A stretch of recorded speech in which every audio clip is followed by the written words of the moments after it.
There comes a moment, often unspoken but deeply felt, when a man or woman standing at the crossroads of 35 or 50 feels the weight of two worlds pressing on the soul, the weight of what has been done and the gravity of what remains undone. It is here, precisely here, that most people make the silent decision to either drift with the winds of emotion and regret or to seize the wheel of their mind and chart the final defining course of their destiny. If you are 35, you are no longer a child of potential, you are the adult of consequence. If you are 50, the world no longer waits for you to discover who you are, it now demands that you become who you must. Your life is not a rehearsal, your time is not infinite, and your emotions are no longer innocent. Let me speak plainly, and let every word I say be branded on the iron of your character. If you do not master your inner world, your outer world will forever master you. You have been lied to by your upbringing, by your education, by your feelings. You have been told that success is about doing more, feeling more, giving more, achieving more. But the great secret is this. Success begins when you finally detach from the need to feel anything at all, not because you are cold, but because you are clear. The man who wins is not the man who reacts to every storm, but the one who learns to become the storm's calm center. Emotional detachment is not the absence of feeling. It is the triumph of choice over impulse. It is the discipline of not being moved until you decide to move. And if you cannot yet do that, then understand. Your success is not being stolen by the world, it is being surrendered by your own lack of control. A man who reaches 35 with his emotions ungoverned is a man enslaved to the moods of the day. A woman who reaches 50 without the power of mental discipline is a woman still waiting for permission to live her truth. And I say to both, your time is not coming, your time is now, but only if you are prepared to command it. There is no wealth more potent than peace of mind. There is no power more elite than inner clarity. And there is no freedom more lasting than the ability to choose your thoughts deliberately as a master selects the tools of his craft. You do not rise by accident. You rise because you have built an inner structure that makes collapse impossible.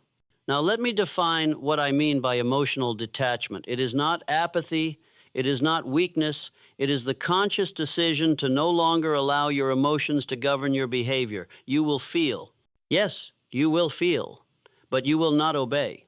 Because to obey your feelings is to forfeit your throne as the ruler of your life. Emotional detachment means that when fear comes, you do not react, you investigate. When anger surges, you do not lash, you listen. When sorrow comes, you do not collapse, you learn. It is the principle of sovereignty over self. And until you practice it daily, hourly, you are nothing more than a puppet whose strings are pulled by past wounds and future worries. Let us speak now of mental discipline. For detachment without discipline is merely delay. You must train your mind as a warrior trains his body not once, but forever. You must wake not with dread, but with direction. You must think not for comfort, but for clarity. You must become ruthlessly selective in what thoughts you allow to live in the temple of your mind. And how do you build such discipline? You begin by cutting the noise, not just the noise around you, the news, the phone, the chatter, but the noise within you, the voices of doubt, the echoes of failure, the endless questions that distract you from decisive action. You must quiet the storm so you can hear the whisper of truth. And that truth is this: you are capable of more than you've dared to claim. But that capability means nothing if you do not seize control of the single force that shapes your every result, your response. You may not control the events of life, but you are always in control of your response. And in that space between stimulus and response lies your entire kingdom. If you react, you are a slave. If you respond, you are a king. Too many reach 35, still reacting. Too many reach 50, still waiting. But those who rise, those who leave behind mediocrity and ascend into mastery, do so because they have become cold in decision, hot in conviction, and clear in vision. Now, let me give you this law etched, not in theory, but in results. If you allow emotions to govern your actions, you forfeit your power. But if you command your thoughts, you command your future. This is not speculation. This is law. No great man was ever ruled by his feelings. Lincoln did not weep his way into leadership. Edison did not whine his way into invention. Carnegie did not beg his way into fortune. They each at some point detached, not from humanity but from hysteria. They built fortresses around their minds and then let their souls speak through deliberate, effective action. And so must you. Now I will tell you something that most people avoid. Life is war, not the war of violence, but the war of thought. You are at war with your old habits. You are at war with your past self. You are at war with distractions, with comforts, with emotions that beg you to settle. And if you are not winning that war, you are losing it. There is no neutral ground in the battle of the mind. You must treat your thoughts as weapons or they will be used against you. You must guard your emotions like gold or they will bankrupt your potential. You must build habits like armor or the world will pierce your spirit every day. So what then is the path? It is the path of inner command, of waking each morning not as a servant to mood but as a general of purpose, of speaking to yourself with power, not pity, of choosing your emotions like you choose your clothes deliberately, wisely, for the role you must play in that day's victory. And yes, it is a role, because life is theater, but only those who know their character win the play. You must play the role of the man or woman you are becoming, not the one you have been. Every morning, every decision, every setback, play the role of mastery, and soon it will not be a role. It will be reality. I have seen men at 35 rebuild kingdoms from the ashes. I have seen women at 50 redefine purpose with such fire that time bowed before their will. But not one of them did it by emotion. They did it by decision. Not one of them did it by chance. They did it by law, by the timeless laws of inner success that never change, never break, and never lie. Understand this now. You are not who you think you are. You are who you repeatedly obey within your mind. The undisciplined mind obeys fear. The trained mind obeys purpose. The reactive mind obeys pain. The awakened mind obeys vision. The lazy mind obeys moods. But the sovereign mind, the mind of the true builder, obeys truth. It selects thoughts the way a sculptor selects chisels, with precision, with intention, and with full awareness that one wrong move can shape the future in error. You are not here to merely live. You are here to rule yourself first, the rest will follow. Emotional detachment is not numbness. It is spiritual maturity. It is the power to feel everything and be moved by nothing that does not serve your higher aim. When you detach from reaction, you access revelation. When you stop obeying your emotions, you finally hear the call of destiny that's been drowned out by your emotional noise. And destiny does not shout, it whispers, and it whispers only to those quiet enough within to hear it. Now hear this. The man who is calm is feared by the man who is frantic. The woman who is still is envied by the one who is scattered. The person who thinks is always 10 moves ahead of the one who feels. This is why you must build the temple of your mind from the inside out, not with bricks of motivation, but with stones of discipline. For discipline is the father of freedom, and self-command is the mother of mastery. No success is built without it, no fortune is kept without it, and no legacy survives without it. Let me introduce to you now a principle that I call the law of mental neutrality. It is the power to observe without absorbing, to witness an insult and not internalize it, to see chaos and remain centered, to hear criticism and sift it for truth without bowing to shame. Mental neutrality is not indifference, it is power without noise. It is a mind trained like a sniper, calm, calculating, unshaken, and exact. Most people confuse thinking with reacting. They believe that a storm in the mind is a sign of intelligence, but no. True intelligence is measured by what you can hold without breaking. True intelligence is emotional stillness in a world that worships chaos, and that stillness must be trained daily, hourly, relentlessly. At 35, you are no longer allowed to wait for things to click. You must make them click. At 50, you are no longer allowed to be a victim of your upbringing, your society, your mistakes. You are the author now. Write deliberately, speak decisively, act unapologetically. How? With the principle of thought first. Thought must always come before feeling. Feeling must always follow decision. And decision must always be married to purpose. Never again say, I feel like doing this. Say instead, I've chosen this course because it aligns with my aim. This is the language of champions. You see, emotion is the fog, thought is the light, and purpose is the map. Without that trinity, you are doomed to walk in circles, days become decades, and regret becomes your shadow. So I ask you, what is your definiteness of purpose? Have you defined it clearly, or have you let it be smothered by convenience? At 35, if you have not defined your chief aim, your energy will be fractured. At 50, if you have not acted on that aim with discipline, your spirit will wither in regret. A man without purpose is like a boat without a compass. It doesn't matter how expensive the boat is or how hard he rows, he will drift until death. But the man who knows his aim clearly, precisely, passionately commands every force of the universe to bend in his direction. The world belongs to the focused. Do not confuse movement with progress. Many people are working hard in the wrong direction. The only labor that matters is that which is aligned with a clear, chosen aim. Write this down. Purpose makes pain meaningful. Discipline makes success inevitable. Emotional detachment makes both manageable. Now let us address your habits, for they are the invisible architects of your destiny. Your habits are nothing more than physical reflections of your dominant thoughts. If your habits are weak, your mind is unclear.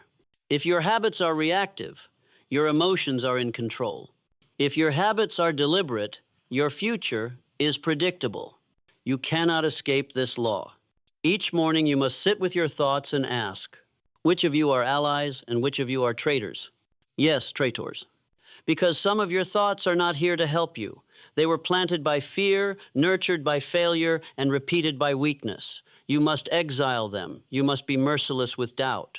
You must starve the impulses that betray your higher path. A person with untrained habits at 35 is gambling with their last years of leverage. A person with undisciplined habits at 50 is silently building a retirement of quiet despair. But change can begin in one thought. One thought. One command that says, enough of this. One decision that says, I own my mind.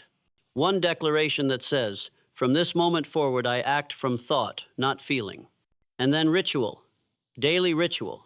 A sacred code of practice that trains the subconscious to obey your higher self, not your wounded one. This is the power of autosuggestion, the daily repetition of chosen truth, until it becomes your new default reality. You must speak to your mind as a king speaks to his court. I am the master, you will obey. Repeat with intention, not with emotion. Speak with force, not hope. Choose your affirmations as if your life depends on them, because it does. Say, I command my emotions, they do not command me. I respond with power, I do not react with fear. I am disciplined in thought, therefore I am rich in results. These are not mere words. These are declarations of war against the old you. Because success is not a game, it is a battlefield. And you must win first in the mind before you ever win in the world. There is no salvation in the external. Not in money, not in relationships, not in applause, not in comfort. For all of those things are temporary, fleeting, and hostage to forces outside your control. But your mind is eternal territory. Your mind is sovereign land, and you must become its ruler with absolute, unrelenting authority. You must walk the corridors of your mind like a king inspecting his castle. You must seek out the cobwebs of indecision, the rot of emotional dependency, the cracks of self-doubt, and repair them with force. Not gently, not tomorrow, now. Because time is not your friend. Time is your mirror. It reflects what you have permitted, what you have tolerated, what you have excused.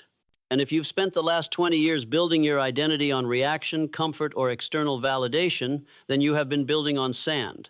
But it is never too late to lay stone. If you are 35, you still have the fire of youth and the wisdom of scars. Use both. Forge yourself. If you are 50, you now possess a power no younger man can imitate, the power of perspective. Use it, sharpen it, and then cut through every illusion that still binds you. Do not say, I should have started sooner. Say instead, I start now and I never stop.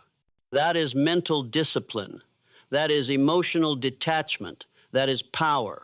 Let me now give you a law so ancient and absolute, it is older than civilization itself.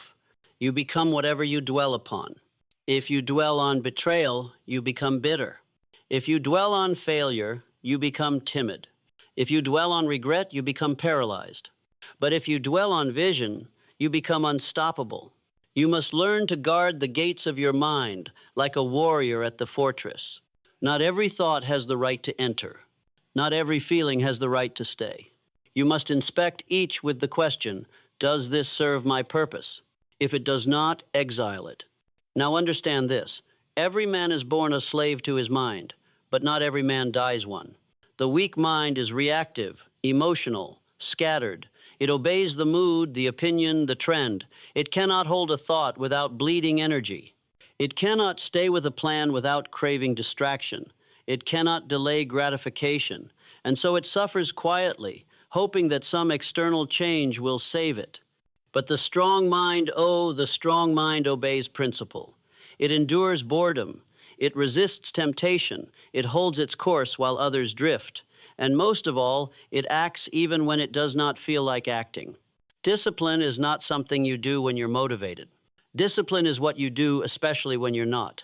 And that, my friend, is what separates the few who build legacy from the many who build excuses. I want you to consider this.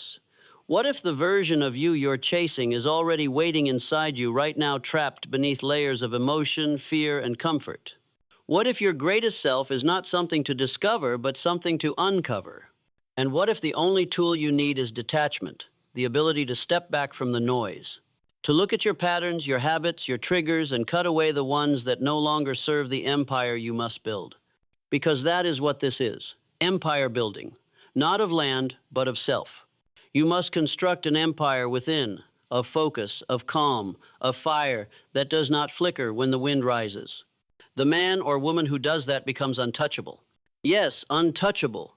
Because what can you do to a man who cannot be swayed by insult? What can you offer to a woman who needs nothing from the outside? What can you take from someone whose wealth is internal, whose peace is self-generated, whose success is built not on applause but on decision? That is the goal. That is the calling. That is the standard. And it requires you to burn the old script. The script that says, I need people to believe in me. Burn it. The script that says, I'm too emotional to be consistent. Burn it. The script that says, I don't have the discipline. Burn it. And write a new one. I act from thought, not from feeling. I command my habits like a master commands his tools. I create peace not through retreat, but through rule. That is what it means to be sovereign over self. And now I speak to the man who has failed again and again and wonders if it's too late. To the woman who has spent decades caring for others, losing herself in the process. To the soul who wakes up tired not from work, but from the weight of never becoming what you knew you could be.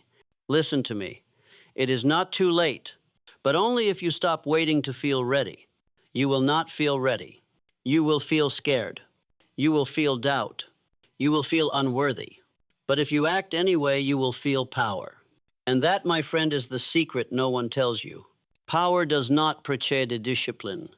Discipline precedes power. You act like a disciplined person and you become one. You think like a focused person and you become one.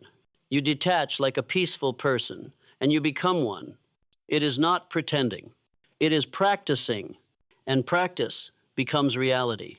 Let us now speak of the emotional economy of a disciplined mind. Every day you are spending emotional currency. Worry, anger, distraction, jealousy, anxiety, each costs energy, attention, time, and just like money, emotional energy is either invested or wasted. The average person is emotionally bankrupt by noon, not because of what happened, but because they are reactive to everything. A glance, a text, a comment, a memory. They leak power like a cracked vessel. But the mentally disciplined, emotionally detached person builds emotional capital every morning. They do not respond to everything they choose. They do not over-explain, they observe. They do not defend, they decide. This is how emotional detachment translates into wealth, into influence, into sustained effectiveness. Because while others are drained by their reactivity, You are enriched by your control. And now, a principle that will free you if you are brave enough to accept it. You do not owe the world an emotional explanation for your peace. You do not owe your past an apology for outgrowing it. You do not owe your wounds the right to steer your decisions. You do not owe fear the courtesy of your attention. This is how emotional detachment protects your vision. When others crumble under pressure, you stand tall, not because you feel no pain, but because you have trained your mind to process it differently. You have taught yourself to interpret pain not as punishment, but as purification. Let me repeat this to you. Pain is not your enemy. Pain is your call to power. Most will run. Most will numb it. Most will suppress it. But the builder, the one who is constructing an internal empire, will sit with it, examine it, ask, "What are you here to teach me?" and then rise. This is the essence of accurate thinking, one of the lost arts in a world of emotional noise. To think accurately is to strip every thought of its costume and ask, is this true? Is this useful? Is this aligned with my purpose? If not, you discard it. You do not argue with it, you do not post about it, you do not feed it. You simply move forward. Accurate thinking is the cure for emotional addiction. Yes, emotional addiction, that pattern of staying loyal to suffering because it's familiar, of reacting the same way to the same triggers because you don't know who you are without the chaos, of chasing people, drama, opinions, moods because they distract you from the greater pain, facing yourself. But when you train yourself to think with clarity, to see without distortion, to act without drama, your whole world shifts. You stop reacting to problems emotionally and start solving them logically. You stop asking, why me, and start asking, what now? You stop performing for approval and start executing for results. This is how the disciplined mind becomes unstoppable. It no longer seeks escape, it seeks mastery. And now, I will give you a command I expect you to obey if you are serious about your evolution. From this day forward, you will act in alignment with your highest self even when your emotions protest. You will rise early even when your mood says no. You will speak truth even when your fear says hide. You will move forward even when your doubt says pause. You will no longer consult your feelings for permission because feelings are followers and you are a leader. Now listen closely. You were not born to manage your circumstances. You were born to govern your reality. But reality will not bend to emotion, it bends to discipline. And discipline is nothing more than remembering what you want more than what you feel. You want wealth? Then crave consistency more than comfort. You want mastery? Then crave structure more than stimulation. You want peace? Then crave solitude more than attention. This is how the masters live. They do not rush. They do not beg. They do not explain. They build quietly, relentlessly, intentionally. Their reward? A life that does not require escape, a mind that cannot be shaken, a spirit that leads empires. Now you must decide. Will you join them? You, at 35, must ask, am I willing to die to the version of me that survived but never thrived? You, at 50, must ask, am I willing to live the final decades as the real me, not the conditioned me? And if the answer is yes, then commit now. Not casually. Not someday. Now. Write the new code on your walls, your mirrors, your phone, your journal, everywhere. I am not my feelings. I am my decisions. I do not wait for clarity. I create it. I move with thought. I act with principle. I win with discipline. This is your new law. And once it becomes your law, your old life will not survive. Your old relationships will tremble. Your excuses will suffocate. Your need for applause will starve. But in their place will rise something indestructible. A mind you can trust. A will you cannot break. A life you do not want to escape from. And you will finally understand. Emotional detachment is not the end of passion. It is the beginning of purpose. Mental discipline is not the loss of spontaneity. It is the foundation of greatness. Inner mastery is not the denial of life. It is the unlocking of its highest form. Now I must tell you a truth so clear, so absolute, that once heard, it can never be unheard.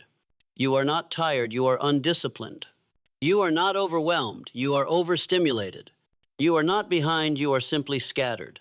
And you are not weak, you are simply not yet fully committed.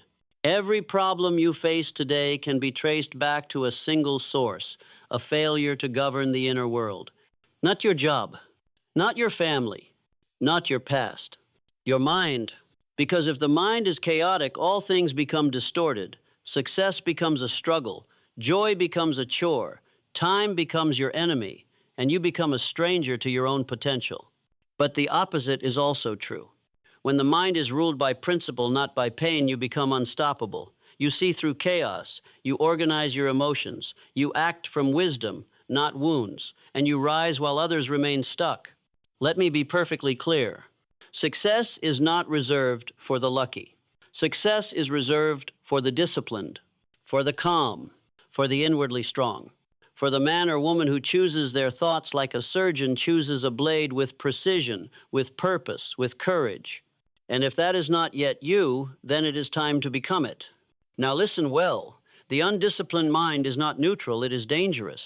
A reactive man ruins relationships. A fearful mind kills opportunity. An impulsive spirit wastes decades. A chaotic inner world will destroy every gift you were born to express. So if you want peace, train your mind. If you want freedom, command your mind. If you want greatness, master your mind. There is no other way. And it begins with saying no. No to old habits. No to emotional indulgence. No to drama. No to approval seeking. No to the lie that you must feel good to act great. You must renounce comfort like an addict renounces poison. Because comfort is not your friend. Comfort is the enemy of evolution. Comfort feeds mediocrity. Comfort delays your transformation. Comfort rewards you today so it can rob you tomorrow. Discipline does the opposite. Discipline costs you now, but crowns you later. Discipline makes you lonely now, but legendary forever. And at 35, at 50, you cannot afford another year of softness, another year of waiting, another year of being almost ready. You must become who you were meant to be, brutally, relentlessly, immediately. No one is coming to rescue you. No one is going to think for you. No one is going to fight your internal battles. And thank God for that, because it means you are free. Free to build, free to train, free to rise. And you rise by ritual, by waking when your body says sleep, by moving when your emotions say hide, by focusing when your mind says drift. It is ritual, not emotion, that rewires identity. And once identity shifts, your results become inevitable. You no longer try to be disciplined. You are disciplined. You no longer hope to be clear-minded. You are clear. You no longer wish to succeed. You decide and act and move until you do. This is the mental edge the world does not teach. It teaches motivation, not mastery. It sells inspiration, not identity. It glorifies passion, not principle. But let me remind you, principle is eternal. Passion fades. Discipline endures. Emotion changes. Identity shapes fate. Impulse distorts it. You must anchor yourself to principle like a ship anchoring in a storm. You must declare who you are before the world defines it for you. And you must protect your clarity like a lion guards his territory. So let me give you this rule. You do not chase peace. You create it by what you allow into your mind, what you allow into your conversations, what you allow into your morning routine, your thoughts at night, your self-talk at noon. And if you allow fear, you will dwell in hesitation. If you allow gossip, you will drown in comparison. If you allow chaos, you will call it normal. But if you allow only clarity, vision, thought, and action, then peace will find you. Because peace is not a place. Peace is a discipline. It is the consequence of controlling the invisible. Now, let me give you an assignment, not for later, not for someday, but for now. Write down your highest self clearly, vividly, specifically. Not the self that survived, not the self that fits in, but the self you were born to become. Write how that person thinks, how they walk, how they respond to insult, how they wake, how they train, how they speak when no one's watching, and then live like them. Not tomorrow. Now. Because if you do not act like your highest self now, you never will. You will wait and age and wonder and regret. But if you decide now, if you rise now, if you commit now, you will feel something shift, not in the world, in you. And once it shifts, nothing external can shake it. Not criticism, not failure. No delay, not loneliness. Because you will have become the rarest thing in this world. A human being who is ruled by vision, not by emotion. At this moment, you must stop being a student of success and become the embodiment of it. You must stop admiring discipline and begin enforcing it. You must stop studying emotional mastery and begin living it. Because no one will come to your house, knock on your door, and hand you a crown. You must forge it with sweat, with solitude, with silence, with unshakable daily action. At 35, you are not late, but you are on notice. At 50, you are not expired, but you are under divine demand. The rest of your life will not be decided by fate, it will be dictated by your inner world. And so I say again, master it, or it will master you. You already know what you must do. Wake up earlier. Think deliberately. Detach emotionally. Act consistently. Repeat endlessly. This is the game, and it is not a short one. It is a war of years, of identity, of legacy. But if you win it, you will never again look outside yourself for power. You will never again beg life to be fair. You will never again need applause, permission, or perfect conditions. Because you will have become sovereign. Yes, sovereign. Sovereign over your impulses. Sovereign over your thoughts. Sovereign over your responses. Sovereign over your destiny. Let others complain. Let others chase pleasure. Let others drown in emotion. Not you. You have a mission. And when you live by mission, emotion becomes irrelevant. Does the builder stop because he feels uncertain? No, he builds. Does the surgeon pause because he's anxious? No, he operates. Does the general freeze because the weather shifts? No, he leads. You must do the same. You must build, operate, and lead even when the winds of emotion rise, even when no one claps, even when your old self resists. Especially then, because that is when rebirth occurs, not when it's easy, when it's earned. So here is my final instruction, and I offer it not as a suggestion, but as a command to your highest self. Stand up today as the ruler of your inner world. Start with your thoughts. Write them, watch them, select them, direct them. Then move to your habits. Strip away anything that insults your vision. Replace it with practice, with ritual, with self-respect in motion. Then fortify your decisions. No more back and forth. No more hesitation. Decide, move, adjust only when purpose requires, not when emotions beg. Then build your silence. Yes, silence. Because from silence comes signal. From stillness comes clarity. From inner quiet comes unstoppable conviction. And finally, protect your peace. Not by hiding, but by ruling. You protect your peace when you no longer need to explain your mission. When you no longer get pulled into other people's drama. When you no longer need the approval of the small to build something great. You protect your peace by living your law. And what is that law? I do not serve emotion, I serve vision. I do not react, I respond. I do not beg, I build. I do not wait, I walk. And I will not stop because I am not who I was. I am who I decided to be. Now go and let the world feel the full weight of the person you have buried for too long. Let your habits scream discipline.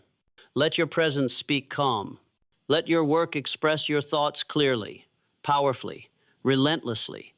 And let your life become the most disciplined sermon the world has ever seen. You are not done. You are not broken. You are not late. You are just one decision away from becoming untouchable. Make it now, and never look back. You've spent decades watching others live bold while you hesitated. You've watched others claim the stage while you memorized reasons to stay small. You've watched people less gifted, less principled, less worthy win. Why? Because they acted while you analyzed. They decided. While you delayed. They detached from weakness while you negotiated with it. But today that ends, because the version of you that is willing to live like this, halfway awake, halfway great, halfway present, that version does not deserve your next 10 years. Let them die here. Let them vanish in the fire you now ignite. You are no longer interested in potential. You are no longer a student of regret. You are no longer a collector of distractions, a museum of other people's opinions. You are a master in the making, and masters do not beg, they build. Masters do not react, they respond. Masters do not wait, they demand results from themselves before the world ever claps. This world does not belong to the emotional. It belongs to the decided, to the man who wakes up and moves, no matter how he feels, to the woman who executes, no matter how the day unfolds, to the individual who refuses to ask life to be easier and instead becomes stronger. Let me give you something they never taught you in school, in sermons, or in slogans. Your emotional state is not sacred. Your destiny is. Your feelings are not gods, they are feedback. Your moods are not truth, they are patterns. Your past is not a prophecy, it is raw material. And your identity is not set in stone, it is a decision you reinforce with every single breath. You can kill the old you in silence, you can rebuild in the dark. You can rise without clapping, without celebration, without support. Because you were not born to be applauded, you were born to reign. The world you want will not unfold at your feet like a velvet carpet. It will challenge you. It will whisper lies. It will test your detachment. It will poke your weakest emotions and say, "Are you sure you're ready?" And that's when you smile. Not because it's easy, but because you trained for this. You did not meditate just to feel good. You did not rise early just to post quotes. You did not build habits just to say you have a routine. You did all of it for this moment, this war, this storm, this test, and now you meet it with calm because you're done negotiating. You're done excusing. You're done betraying the future for a feeling. You do not need another reason. You do not need more inspiration. You do not need anyone's permission. You need decisive repetition. Yes, repetition, not revelation. You don't need to figure it all out. You need to keep showing up. You don't need a breakthrough. You need brutal consistency. You win by becoming boring to the undisciplined, predictable in your power, unmoved by the trivial, detached from the emotional tides that sink most men before noon. You are not here to feel amazing every day. You are here to build a life so powerful, it doesn't matter how you feel. Because the man who moves forward regardless of feeling, he becomes fate itself. The woman who executes despite doubt, she becomes a storm of results. And the person who detaches from comfort long enough, they own their time. They are not busy. They are clear. They are not stressed. They are ruthless. They are not emotional. They are laser focused. This is your new standard. Say it out loud. I am no longer available for my own excuses. I will no longer worship my emotions. I am the designer, the enforcer, and the protector of my future. You don't beg for success. You don't wish for it. You enforce it with the weight of your habits, the silence of your training, and the ferocity of your self-respect. Let people talk. You build. Let them laugh. You move. Let them doubt. You dominate. And when they ask how you changed, you won't explain. You won't brag. You won't flex. You'll just say, I stopped being emotional about what required execution. I stopped reacting to what I used to allow. I stopped waiting. I started becoming. And then let your silence echo across the years you've reclaimed. Because this is not just about winning. It's about finally becoming unshakable. Not numb, not cold, clear. Not arrogant, not loud, unstoppable, and not someday. Now, burn your fears, enforce your thoughts, and show the world what happens when a human being masters their inner world so completely that destiny has no choice but to obey. Now go, and never break your own law again.